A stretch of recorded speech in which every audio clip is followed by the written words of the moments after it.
Fala galera, bem-vindos a mais um episódio do RPG Cast. Eu sou a Galacta. Eu sou o Suco Detox. E hoje nós voltamos agora com o último episódio da terceira temporada do RPG Cast, na qual nós estamos resenhando, né, livrinhos de GURPS. Fazendo coisas super divertidas com esse sisteminha bonitinho e comentando sobre maravilhas que ajudam a gente a jogar melhor, poeticamente. Nessa primeira temporada de suplementos, que na verdade é a nossa terceira temporada do programa, né, a gente resenhou bastante sobre suplementos que ajudam mais em TLs mais baixos. Então, vários pessoais, assim, a gente perguntou que tipo de suplemento eles queriam ver, né? A gurizada respondeu muito high-tech, biotech, a gurizada quer ver coisa moderna, mas... Então, a gente jura que vai resenhar isso aí pra vocês em algum outro momento, né? Mas nessa temporada a gente vai fechar com um livro também que a gente batalhou pra ver qual que era, qual que não era, né? Mas a atmosfera aqui, já vou avisando, vai ficar tensa. Exatamente. Hoje a gente tá resenhando um que eu vou admitir, teve uma resistência a começar a falar sobre esse. A gente vai falar sobre o GURPS Horror. A gente não joga terror, cara, não joga campanha de terror, nunca, né, Detox? Tipo, acho que a gente nunca teve muita experiência com isso. Exatamente. E tá aí o motivo que a gente tava com preocupação. Porque a gente não tem experiência pessoal, a gente estaria se bancando única e exclusivamente com o suplemento. E vou dizer, funciona, né? Porque o suplemento é foda pra caralho. Então, todo mundo falava bem desse suplemento e a gente já tava com expectativas altas. E quando a gente leu, passou as expectativas que a gente tinha. É melhor do que a gente imaginava, mesmo assim. O livro é fantástico, cara. Ele é uma aula de como tu cria uma atmosfera de terror, né? E realmente bota esse terror no coração dos teus jogadores. E é muito legal, cara. E vamos começar então, né, Detox? Porque não temos nada a perder, só temos a ganhar. Vamos nessa.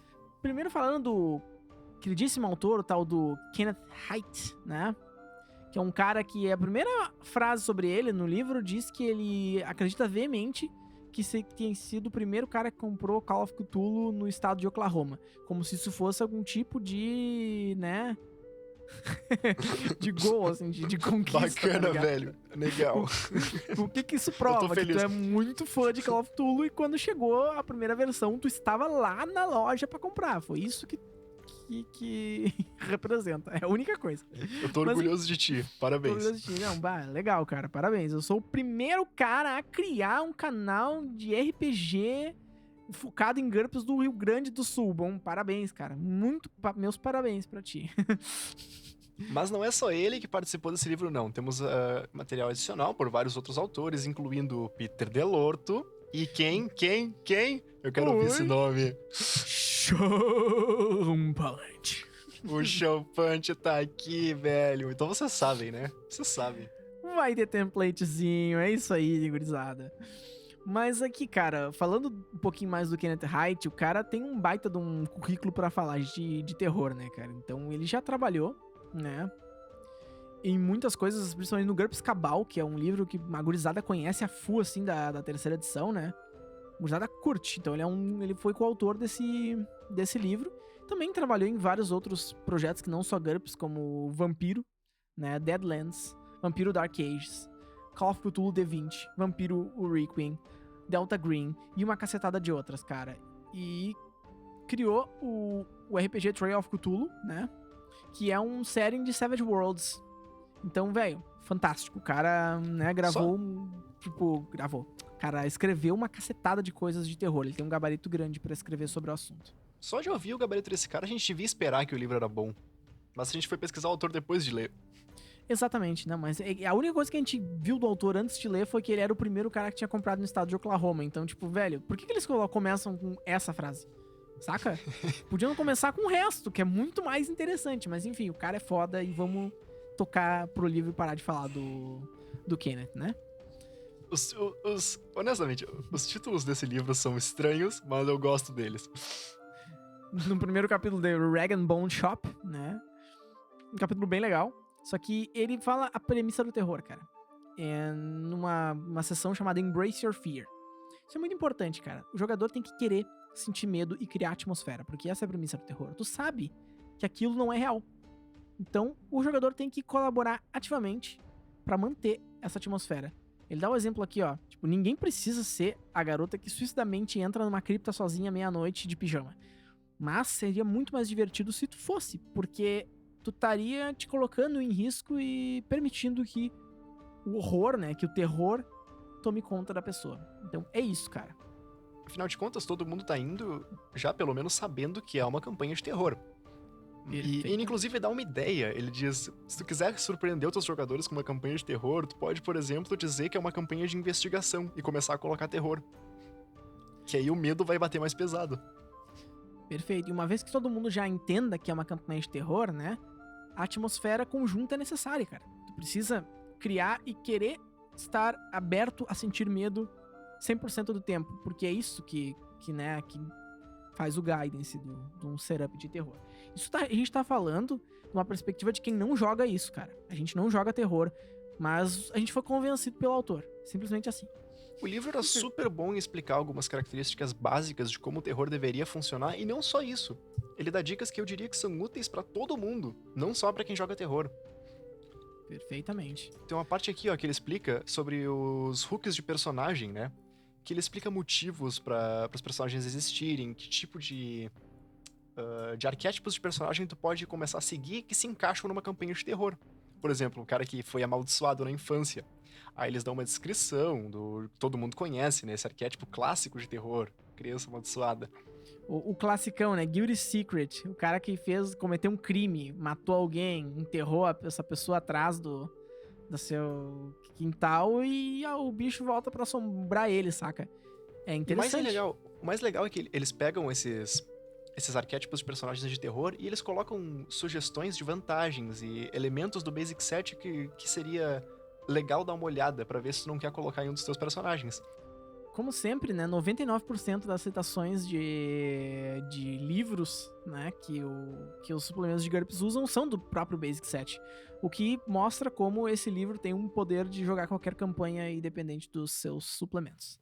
Exatamente. Exceto alquimia. Tu não faz alquimia. Exato. A alquimia é a exceção da exceção. E é muito legal aqui sobre, né, nessa mesma sessão do Rag and Bone Shop, motivations, né? Tipo, why are we in this graveyard at night? Tipo, por que diabo a gente tá tendo medo? Então, tu tem que ter motivos críveis pros teus personagens no setup de terror, né? O que o autor coloca, que façam eles ativamente buscarem se aventurar em coisas que o homem não deveria mexer, né? Tipo, eles devem fazer isso? Né? O cara jurou que ia proteger as pessoas de uma cidade. Ou o cara é simplesmente, né, ganancioso. Vai lá e precisa, né, provar pra alguém que o monstro tal existe pra poder ganhar o que ele precisa, entende? Ele dá vários exemplos. E é bem interessante, porque é real, né, cara? Ninguém vai se arriscar por nada. Então tu tem que criar personagens que estejam dispostos a se arriscar por algum motivo. E que tenham alguma coisa a perder. Com toda certeza. Mas aí tu pensar, isso pode criar um problema. Se nem todos os jogadores estiverem no mesmo barco, a gente tem um problema na campanha, correto? Bom, eles cobrem isso também em Party Designs, que é designs da parte de personagens, né? Do grupo. Então eles mandam aqui algumas dicas que, honestamente, é pra todo mundo, né? devia ler. Todo mundo devia ler essa merda. É tão bom. Eles colocam como fazer um grupo funcionar. O grupo deveria ter muitas competências diferentes para dar liberdade pro mestre fazer muitos desafios de maneira ampla e livre. Perfeito. É simplesmente brilhante. Cara, quem nunca jogou num grupo que é disfuncional, saca? Que tá faltando alguma função. Tipo, velho, beleza, tá todo mundo aqui, mas não tem um healer. Então tu não pode dar muito dano nesses caras. Tem que ser combate mais rápido, entende? Às vezes é legal ter que adaptar, mas às vezes falta. Exato, então é interessante as pessoas começarem a trabalhar em grupo, né? Antes de começar a jogar na sessão 0. E essa aqui é uma sessão dessa parte do livro que eu achei fantástica.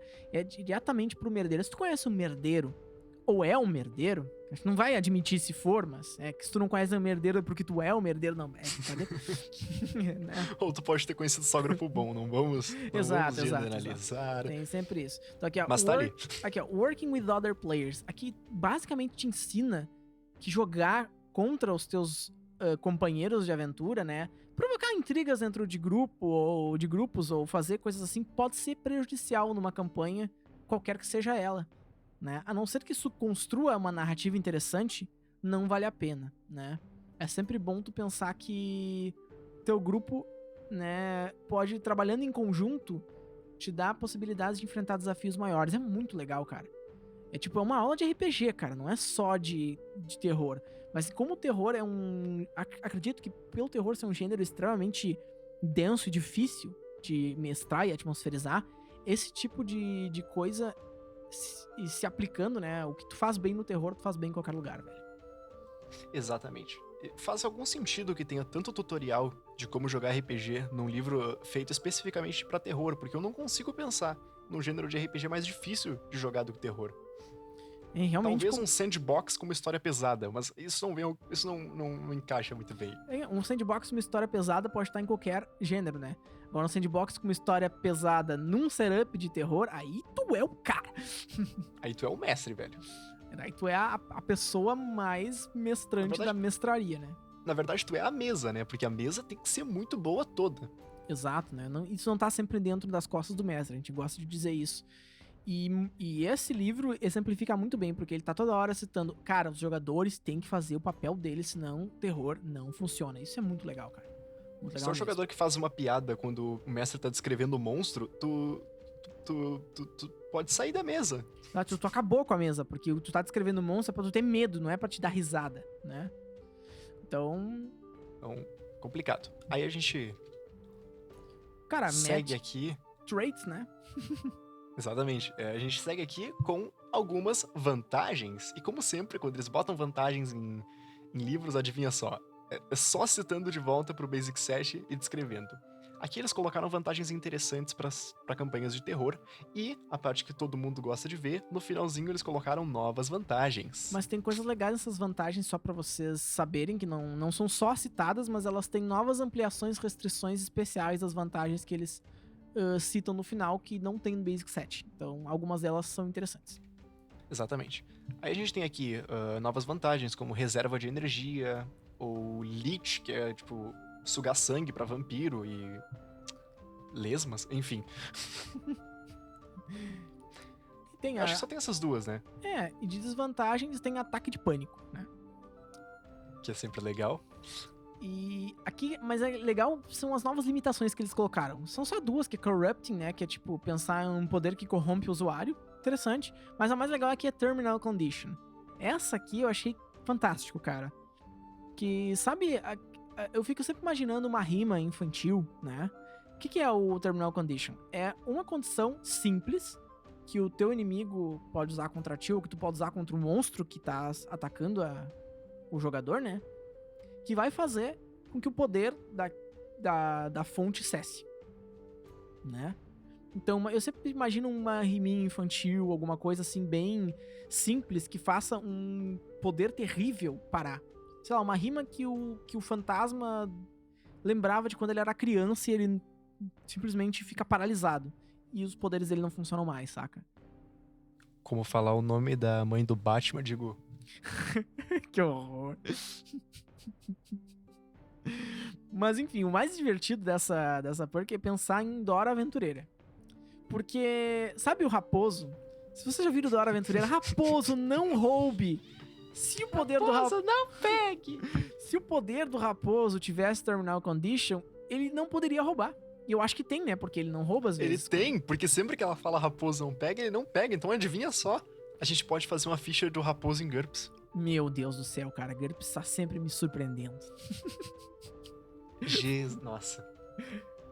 Fantástico. Tá aqui, ó. Não, isso sim é a coisa. Esse livro, se tu tirar qualquer coisa desse podcast e desse livro, é exatamente isso. Tu pode fazer o raposo em GURPS. Mas acabou. Acabou o episódio, é isso aí. Mas segura, tem mais coisa que a gente vai falar mais tarde sobre os limites do GURPS nesse mesmo livro. Fiquem aí por enquanto, porque vai ter uma coisa muito legal nesse livro. Então, tem também, cara... novas técnicas. Não, antes disso ainda, que eu tinha até esquecido de pensar sobre... Tô passando aqui o livro e lembrei. Meta Traits, ele tem alguns Meta Traits novos, né? Que tu pode usar em monstros que tu queira fazer, entendeu? Então, tipo, sei lá, eu quero pegar um monstro qualquer. Pô, dá uma olhadinha aqui na página 27. Tem vários Meta Traits legais, rapidinhos, com várias vantagens citadas. Só pega ele inteiro, cita o livro e pronto. Paga os pontos e é isso aí, cara. Ele faz muita coisa pronta pra te pegar os templates que tu precisa. Sinceramente, esse livro aqui é o paraíso do mestre de terror. E ele não só de terror, né? Porque esses templates de monstros são úteis pra qualquer coisa, né? Tem template de esqueleto, morto-vivo, ghoul e outras milhares de coisas. Agora sim as técnicas, né? Técnicas novas, velho. Cara, a primeira já sai botando cabeças no chão, literalmente. A Beheading Blow. Decepção. Literalmente um skill que tu tem que ter um pré-requisito de, no máximo, o skill da arma que tu usa -2, né? Uma arma de balanço, ele diz especificamente. Melee. Então tu pode decepar em skill -2. Isso é louco, né, cara? Vai decepar skill -2 é tipo, velho, cabeças vão rolar, velho. É tão legal. E não é só isso, eles têm também, tipo, mordida no pescoço pro vampiro. Neckbite. Stick to the heart também, né? Tipo, cravar, mirar em vitals, né? A -2. Morder pescoço a -2. Tipo, stranglehold, né? Tipo, estrangular a pessoa a -3. Muito legal, cara. Muito legal mesmo. Muito bacana. É Muito... tão legal. Coisas que às vezes a gente não pensa por que diabo a gente não usou numa campanha normal antes. Mas, cara, livro legal, velho. Ele tem muito aproveitamento pra tudo que é tipo de campanha. Muito massa. Falando em coisas legais, vocês estão prontos pra eu destruir a visão de vocês do Champante? Vamos colocar... A gente sempre diz que o Champante, né, é o cara que faz template ruim. Mas, velho, vamos bater palma pra ele aqui, né, cara? Champante, parabéns. Tu conseguiu. Parabéns. Conseguiu fazer templates incríveis, cara. Templates bons, olha só que legal, velho. Bem aproveitados em pontos. Mas a gente sabe por quê, né? Porque esses personagens deveriam ser aqueles que morrem, porque é um setup de terror. Por isso eles têm a quantidade de pontos correta. Esses são os melhores templates que eu já vi. São pessoas, não guerreiros, não heróis, mas pessoas. Pessoas competentes, com trabalhos, com skills que não são só pra combate. Exatamente. Não pode ter um acadêmico, saca? Com modificações. Ele pode ser um acadêmico cientista, ele pode ser um acadêmico literato. Vários tipos, né? Artista. Aqui, ó. E tem até um template de criança, velho. De com 30 pontinhos. Criança. Velho, não. Tão bom. Muito legal, cara. Tem template de criminoso. Mas seria muito legal jogar com criminoso, né? De médico, detetive. Velho, mega a lista massa. segue. É muito grande essa lista de templates. E o template mais poderoso que tem aqui, né? Que é o template do Slayer, né? Que é basicamente o caçador de monstros. 160 pontos, bem acreditável, cara. Uma pessoa que mata monstros com 160 pontos, mata monstros. Mas mata mesmo, mata matando, né? Mas a maioria desses não tem um poder tão grande, porque justamente eles precisam ser fichas que não são tão poderosas pra encaixar, certo? Exato. Então, tipo, em setups de terror é possível, né, cara? É provável que os personagens não tenham uma força de combate grande, né? Porque, cara, o medo vem da tua incapacidade de lidar com a coisa. Então, ele até fala lá mais na frente do livro sobre, tipo, terror com alto poder, sabe? Mas ele diz que tu tem que aumentar os teus stakes pra caralho, porque sempre os stakes tem que estar acima da capacidade dos personagens em algum nível, em algum momento, de algum jeito, né? Pra causar medo. Porque no final das contas, se os personagens têm poder pra lidar com todos os problemas e não precisarem fugir em nenhum ponto, isso é terror mesmo? Daí acaba não sendo, né? Acaba virando um medieval mágico clássico, né? Hack and slash. Entrou na dungeon, matou e saiu com o tesouro. Aí fica chato, né? Só fica bem xarope. Eles também ensinam aqui a fazer desafios em terror, que, honestamente, isso foi bem útil pra mim. Eu não tinha pensado nisso quando eu tava fazendo, que são, tipo, características como investigação ou caça-monstros, sabe? E que tipo de desafios eles vão estar enfrentando na campanha, como colocar esses desafios, eles vão entrar até em mais detalhe depois. E aqui, ó, falar em desafios, uma coisa que a gente pensa, né? Se o cara não sabe usar uma arma, ele vai improvisar. E ele tem uma tabela de armas improvisadas. Isso é muito legal, cara. Isso é muito legal mesmo. Isso é muito divertido. Na página 50 tem um deles que é tipo, que é uma tábua com um prego. Assim, board with a nail. Literalmente isso, tá ligado? Eu tenho, tipo, taco de beisebol. Porra, uma cruz, tá ligado? Que legal, velho. Muito legal. Muito legal mesmo. Então aqui a gente tá pensando que o que é realmente, né, melhor dessas armas, né, tipo, meta de arma improvisada Tem Pitchfork, né? Pitchfork com 2 mãos é fortíssimo. Sledgehammer é louco. É aquela marreta gigante de construção, forte pra caralho. Então, se tu quer matar um monstro, pega essas coisas, cara. O resto é história. Ou pega uma cadeira se tiver na tua frente, pelo menos vai ser super legal. E uma serra circular é realmente forte pra um caralho. Swing mais 3 vezes 2 de cut. Velho do céu, caralho. Bom, beleza. Muito monstro, mas muito legal. Mas tá aqui um dos capítulos mais divertidos, eu me diverti muito lendo esse capítulo, que é sobre os monstros. Escolhendo o teu monstro, estereótipos, arquétipos e monstros como medos. Que massa, né, cara? Ele pega um template de monstro. Por que um template? Porque o monstro ele vai vir em cima de outra criatura, né? Pelo que mostra. Tipo um vampiro. Um vampiro era um ser humano. O ser humano era porradeiro quando era... Nossa, Vampire Lord, caralho, não tinha nem lido essa parte. 939 pontos. Enfim. Fear of Taint, o vampiro. E Fear of Nature, the werewolf. Cara, que massa. O lobisomem. Aí começa a dar um monte desses, tipo... Um medo que ele pensa, aí ele introduz um monstro novo, ele faz várias variações desse monstro em diversas culturas diferentes, em diversos lugares diferentes que tu viu. Uhum. E explica um pouco do lore por trás. Por que as coisas acontecem. E tem muitos arquétipos de monstro aqui no meio, cara. Muitos mesmo. Mas até como introduzir o monstro, né? Tipo, de maneira a causar um certo desconforto. Medo do sexo, cara. Mostra sucubus, tá ligado?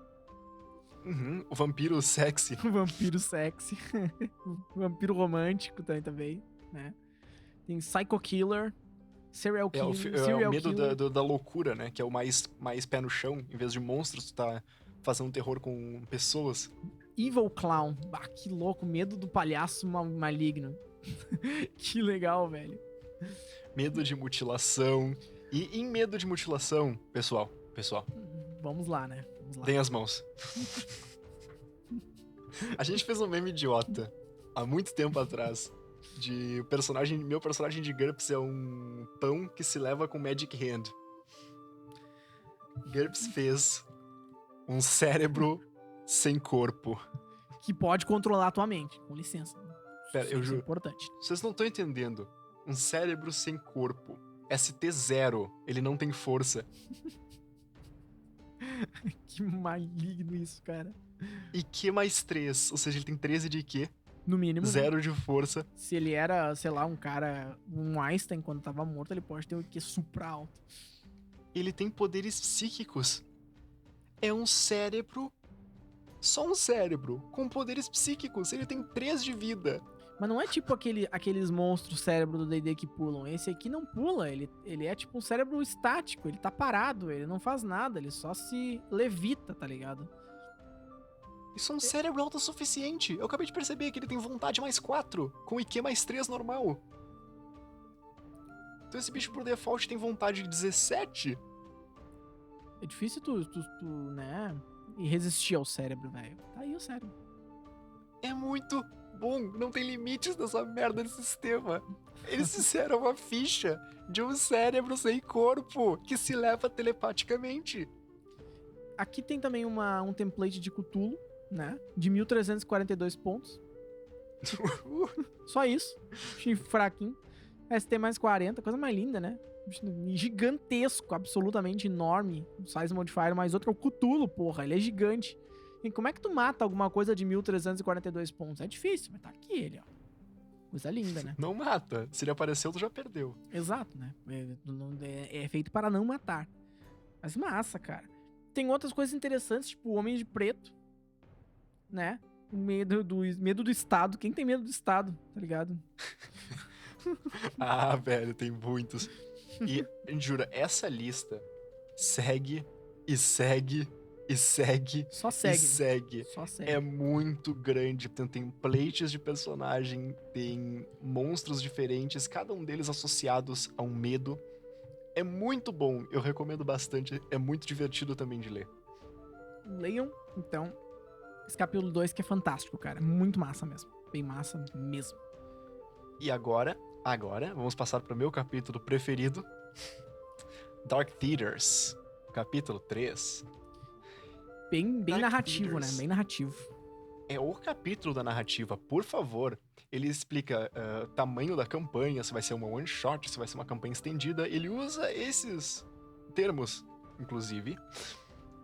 Estruturas narrativas. Isso que são bem Aí- legais, essa é uma parte maneira. As estruturas clássicas que a gurizada conhece, escapada, missão, né, Gauntlet, Nemesis, tá ligado? O que eles vão fazer? Antagonista. Quem é que vai ser? Vai ser um inimigo só? Ou vai ser as circunstâncias que vão ser os inimigos deles? Perfeito, bem massa, cara. É um capítulo Cara, legal. tão bom. Isso é tão bom, eu amo esse capítulo, de coração. Nesse capítulo que ele fala do High Powered Horror, tá ligado? Que ele diz, né, raise the stakes, né? Enfim, tipo, targeted threats, tem que sempre, tipo, né, ameaçar no ponto fraco dos jogadores, entende? Ele ensina até lidar com gente forte. Isso é legal, porque se tu tem aquele jogador combeiro na tua mesa, Ah, não. tu começa a aprender como lidar com ele, porque se aquele cara faz só isso aí, tu cutuca o ponto fraco dele sem matar o resto dos personagens. Tem como, né? Parâmetros de design. Agora aqui, ó. Por favor, velho. Isso aqui é tão bom. A escala com que eles interagem com o mundo tem que importar. Eles são ativos nessa jornada. O que eles conseguem interagir com faz diferença. Eles estão completamente sem poder, ou eles podem interagir com alguma coisa e têm a impressão de que tá mudando alguma coisa. Isso é algo que eu sempre pensei, saca?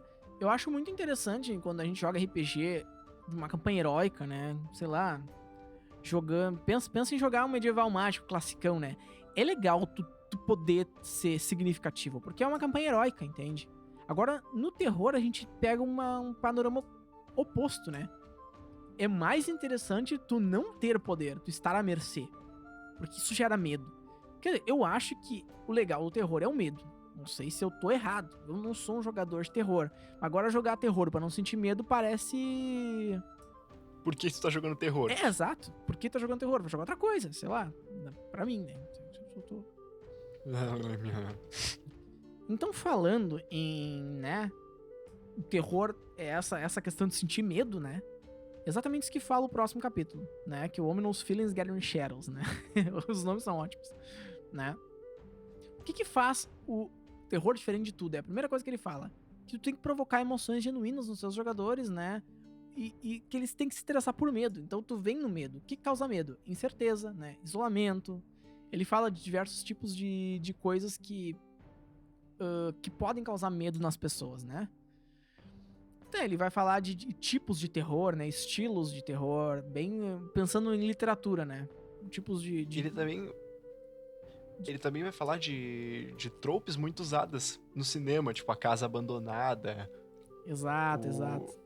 Tipo, nossa, é tão bom. Os symbolic settings, né? Tipo, the bad place, né? O lugar ruim, saca? É bem interessante. A gente tá num cemitério, mas esse cemitério é diferente. Eu tô sentindo calafrios. Exato.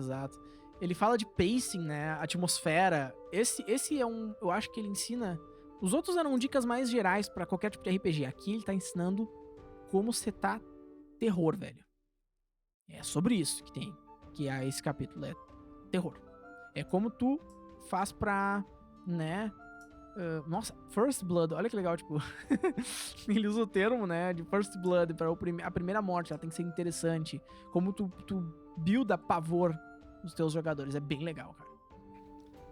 Eles dão dicas sobre timing de terror, como colocar terror nos cenários em que fica difícil, designs de cenários, o hook da história. Tem muita coisa, honestamente.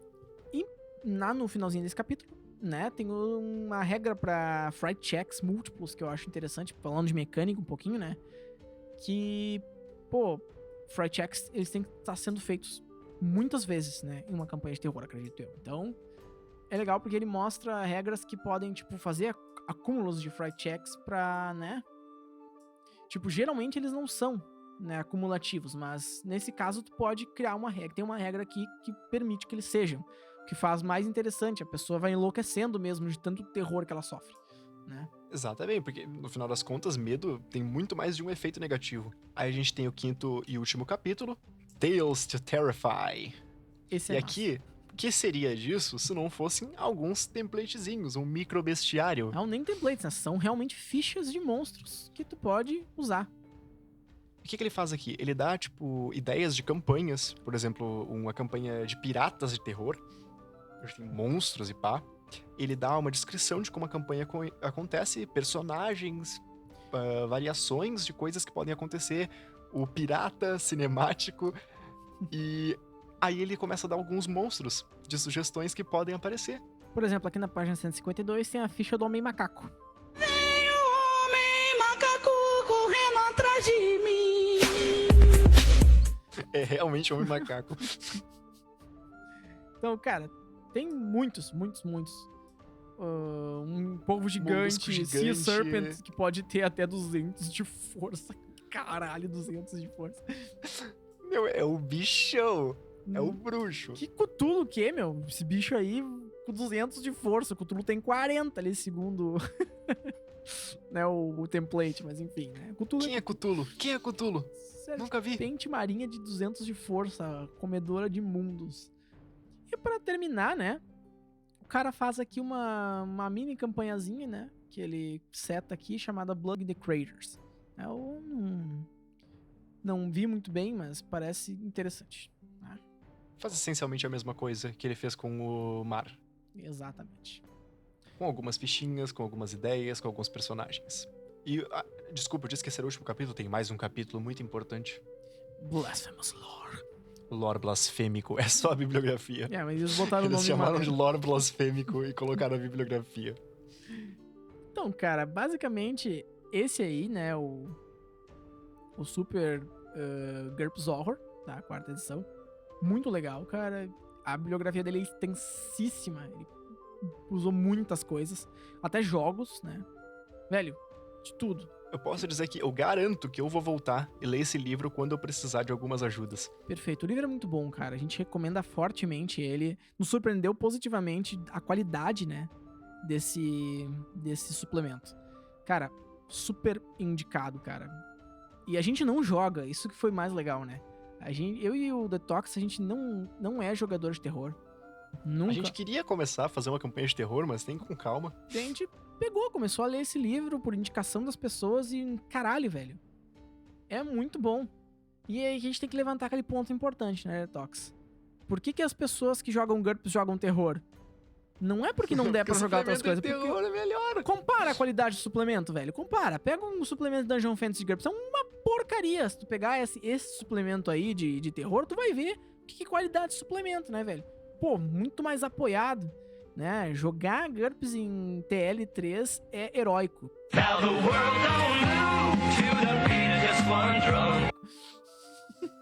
Sinceramente, é porque tem mais conteúdo pra TL moderna. Cara, olha, o conteúdo desse livro aqui, cara, olha, recomendadíssimo.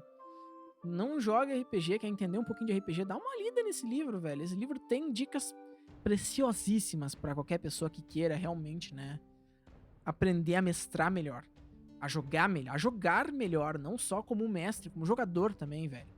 É bem... Esse livro não contém só dicas daquelas de eu sou um jogador experiente de RPG, eu não consigo aprender nada. Velho, tem dicas aqui que não são tão triviais. Toma um tapa na cara, porque esse livro aí tem dica pra caralho. É muito bom, velho. Muito bom mesmo. Sério, eu tô impressionado com o quão bom esse suplemento é. E não me arrependo nem um pouquinho de ter resenhado ele pra vocês. Foi muito bom. Muito bom mesmo. Mas tudo que é bom dura pouco, né, Detox? E a gente vai encerrar essa 3ª temporada com chave de ouro com esse lindo GURPS Horror, 4ª edição. Espero que vocês tenham gostado, né? Podia ter acabado com Magic, mas assim serve também. A gente começou com o Magic, né? É a outra honra. A outra honra é o A início. gente abriu com um excelente suplemento, fechamos com outro excelente suplemento, passando por vários excelentes suplementos. Porque eu acho que a gente não resenhou nada que fosse realmente ruim, né? Só os templates do Champante, que foram um pouquinho redimidos, né? Nesse belíssimo livro. Que Exatamente. até isso foi bom aqui, velho. O negócio é Talvez top! é isso que o Champante deveria ter feito desde o início dos tempos. Perfeito. Então, cara, como sempre, o nosso episódio é um oferecimento da Tribo Arqueria de Porto Alegre, onde o Ozai Ramoim, né, nosso famoso arqueiro magnífico, dá aulas de arco e flecha no Parque Marinha do Brasil e também de maneira online, né? Só antes de entrarem em contato com ele. O link do Super Prof dele é blindadíssimo aqui sempre na descrição do vídeo do YouTube, né? Se vocês quiserem também, tá no Linktree do Instagram, dá uma olhadinha lá. Também nos sigam no Instagram, por favor, @rpng.cast. Nos sigam no Spotify, Deezer, Castbox, Anchor e diversas outras plataformas e agregadores de áudio da tua preferência. E acredito que seja isso, né, Detox? Eu acho que sim, não tenho nenhum comentário extra. Então vamos dar-lhe. Eu sou a Galacta. Eu sou o Suco Detox. Um abraço e boas rolagens.